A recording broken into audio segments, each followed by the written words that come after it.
আমার জীবনের এই কাহিনী হয়তো আপনাদের অবাক করে দেবে যে বিয়ের পবিত্র বন্ধনে আবদ্ধ হওয়ার আগেই আমি কি করে অন্তঃসত্ত্বা হয়ে পড়লাম। আমার সৌন্দর্য অনেক পুরুষেরই দৃষ্টি আকর্ষণ করত, কিন্তু আমি তখনও কলেজের গণ্ডি পেরোইনি। এরই মধ্যে বাবা আমার বিয়ে ঠিক করে ফেলেন একজন সেনা সদস্যের সাথে, যার নাম আরমান। আরমান যেহেতু সেনাবাহিনীতে চাকরি করত, বছরে প্রায় 6 মাসই তাকে সীমান্তের প্রহরায় কাটাতে হতো।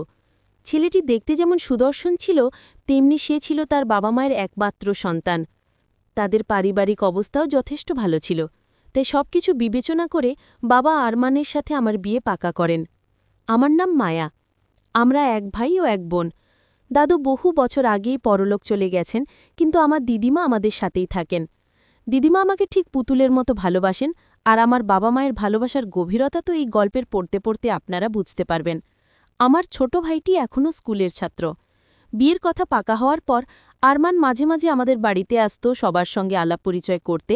এভাবে প্রায় 1 মাস কেটে যাবার পর বাবা যখন বিয়ের তারিখ চূড়ান্ত করতে আরমানের বাড়ি গেলেন, তখন আরমানের বাবা জানালেন যে আরমানের জরুরি তলব এসেছে, তাকে আগামীকালের মধ্যেই 6 মাসের জন্য সীমান্তে যেতে হবে। এই আকস্মিক খবরে আমরা সবাই, বিশেষ করে আমার বাবা মা, খুব ভেঙে পড়েছিলাম। ভেবেছিলাম বিয়ের পর হয়তো আরমান সীমান্তেই থাকবে, কিন্তু তার আগেই সে আমার থেকে অনেক দূরে চলে গেল। আমাদের মধ্যে ফোনে নিয়মিত কথা হতো।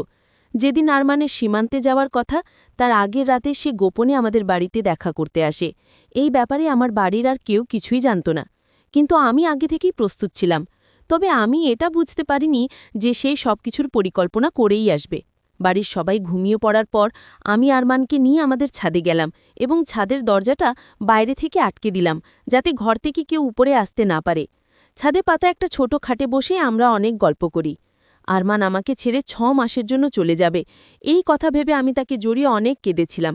সেই আবেগঘন মুহূর্তে আমরা আমাদের সব সীমা ভুলে যাই, এবং সেদিন রাতে আমাদের মধ্যে সবকিছুই হয়ে গিয়েছিল। সেই এক রাতের ভুলের শাস্তি যে আমাকে আজও বই বেড়াতে হবে, তা আমি তখনও ঘুণাক্ষরেও টের পাইনি।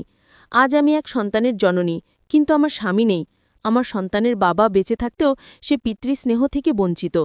সেদিন রাতে আরমান যখন আমাকে ছেড়ে চলে যাচ্ছিল, আমার বুকটা ফেটে যাচ্ছিল, কারণ আমি সর্বস্ব দিয়ে তার হয়ে গিয়েছিলাম। আরমান কথা দিয়েছিল 6 মাস পর ফিরে এসে আমাকে বিল করে তার বাড়ি নিয়ে যাবে, কিন্তু তার যাওয়ার 1 মাস পরই আমি অসুস্থ বোধ করতে শুরু করি। আমার প্রায়শই শরীর খারাপ লাগত, বাথরুমে গিয়ে বমি করতাম। একদিন আমি বাথরুমে বমি করার সময় আমার দিদিমা শব্দ শুনে ছুটে আসেন। তিনি আমাকে ধরে বিছানায় বসিয়ে কপালে চুমু দিয়ে বলেন, আমার পুতুলটার কি হয়েছে?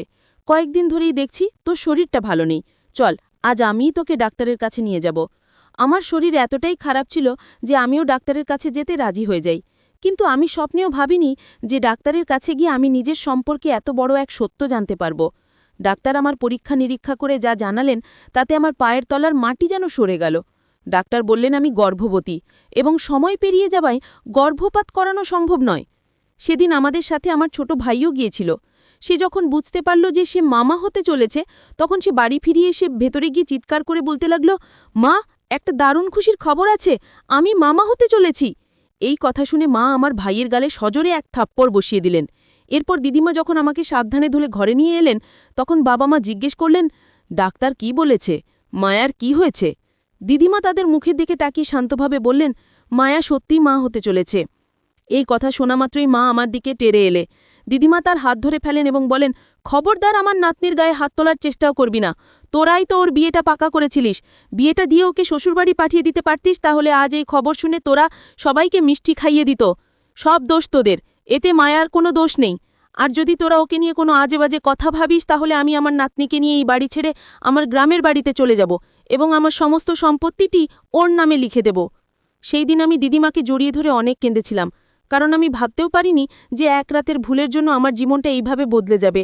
আমার বাবা তার একমাত্র সম্বল, সবচেয়ে দামি জমিটা বিক্রি করে নগদ 15 লক্ষ টাকা তামিমের বাবার হাতে তুলে দিয়ে আসেন, শুধুমাত্র আমার বিয়েটা যাতে তাড়াতাড়ি হয় সেই আশায়। আমরা ঘুণাক্ষরেও টের পাইনি যে এটা ছিল আমার হবু বর এবং শ্বশুর শাশুড়ির যৌথ ষড়যন্ত্র।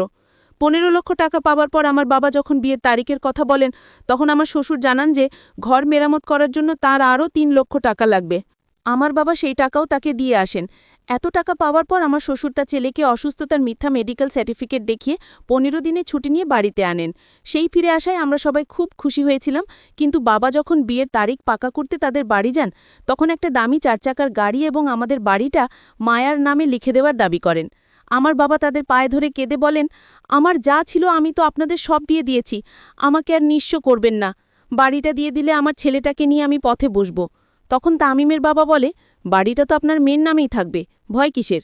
আপনি যদি গাড়ি আর বাড়িটা দিতে না পারেন তাহলে বিয়ে হবে না। বাবা সেদিন বিধ্বস্ত হয়ে বাড়ি ফিরে দিদিমাকে সব কথা বলেন, আর আমি আড়াল থেকে সবটা শুনে ফেলি। আমি সাথে সাথে আরমানকে ফোন করে তার বাবাকে এসব দাবি থেকে বিরত থাকতে অনুরোধ করি, কিন্তু আরমান সাফ জানিয়ে দেয় আমি আমার বাবা মায়ের বিরুদ্ধে যেতে পারবো না। সেদিন আমি বুঝে গিয়েছিলাম যে আরমানও তার পরিবারের মতোই লোভী। আমার বাবার চোখের জল দেখে আমি বুঝতে পারছিলাম আমার এক রাতের ভুলের শাস্তি পুরো পরিবারকেই পেতে হচ্ছে। বিয়ের দিন মণ্ডপে মালা বদলের ঠিক আগে তামিমের বাবা আমার বাবাকে উদ্দেশ্য করে বলেন, ভাই সাব, গাড়ির চাবি আর বাড়ির দলিল আমার হাতে দিলেই বিয়ে সম্পন্ন হবে। এই কথা শোনার পর আমি আর স্থির থাকতে পারিনি। আমি মণ্ডপ থেকে উঠে গিয়ে বাড়ির দলিলটা সবার সামনে আগুনে পুড়িয়ে দিই। তামিম হতভম্ব হয়ে আমার হাত ধরে বলে, মায়া, তুমি এটা কি করলে? আমি তখন সবার সামনে তার গালে সজলে এক থাপ্পড় মেরে বলি, তোর মতো লোভী মানুষকে বিশ্বাস করেই আমার জীবনের সবচেয়ে বড় ভুল ছিল। তুমি এই অসহায়ত্বের সুযোগ নিয়ে আমার বাবা মার কাছ থেকে লক্ষ লক্ষ টাকা হাতিয়ে নিয়েছ। আমার শ্বশুর তখন বলেন, বেশি বাড়াবাড়ি করলে আমরা বিয়ে না করেই ফিরে যাব। সেই মুহূর্তে আমার দিদিমা তার গালে এক থাপ্পড় মেরে বলেন, তোর মতো লোভী মানুষের বাড়িতে আমি আমার নাতনির বিয়ে কখনো দেব না। এরপর দিদিমা যৌতুক চাওয়ার অপরাধে পুলিশকে ফোন করেন এবং পুলিশ এসে আমার শ্বশুর ও তামিমকে গ্রেফতার করেন। আমি সমাজের ভয় ও লজ্জাকে জয় করে সেদিন বলেছিলাম, আমার সন্তানকে মানুষ করার জন্য আমি একাই যথেষ্ট। আমার এমন লোভী জীবনসঙ্গীর প্রয়োজন নেই। আমি চাই না আমার সন্তানের উপর এমন মানুষের ছায়া পড়ুক। আসলে সেদিন রাতে যা কিছু হয়েছিল তা ছিল তামিম ও তার পরিবারের পূর্ণ পরিকল্পনা, কিন্তু আমার বাবা মা ও দিদিমা আমার পাশে ছিলেন বলে আমি সেই কঠিন সময় পার করে একটি কন্যা সন্তানের জন্ম দিয়েছি। আজ আমার স্বামী থাকা সত্ত্বেও নেই, কিন্তু আমার পরিবার তাকে ভালোবাসায় ভরিয়ে রেখেছে। আমি এখন স্বামী ছাড়াই আমার বাবা মায়ের সঙ্গে থেকে আমার মেয়েকে দুই সুতিনার ভঙ্গিতে মানুষ করছি। বন্ধুরা, আজকের গল্পটি এখানেই শেষ করছি। গল্পে কোনো ভুল ত্রুটি থাকলে ক্ষমা করে দেবেন। গল্পটি ভালো লাগলে অবশ্যই লাইক, শেয়ার এবং সাবস্ক্রাইব করতে ভুলবেন না।